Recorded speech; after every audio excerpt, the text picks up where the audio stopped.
Hi Jithu, ഞാനിന്ന് റിസോർട്ടിലേക്ക് വരുന്നുണ്ട്. എപ്പോ?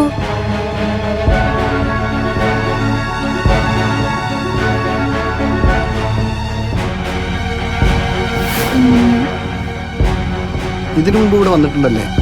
ഒരുപാട് പ്രാവശ്യം.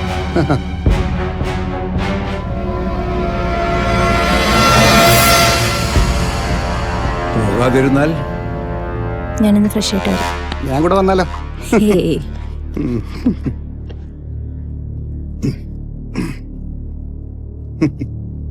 നിങ്ങളും ആ ശരീരം തേടി വന്നയാണല്ലോ. ശരിയാണ്, ഞാനും അവളുടെ ശരീരം തേടി പോയതാണ്.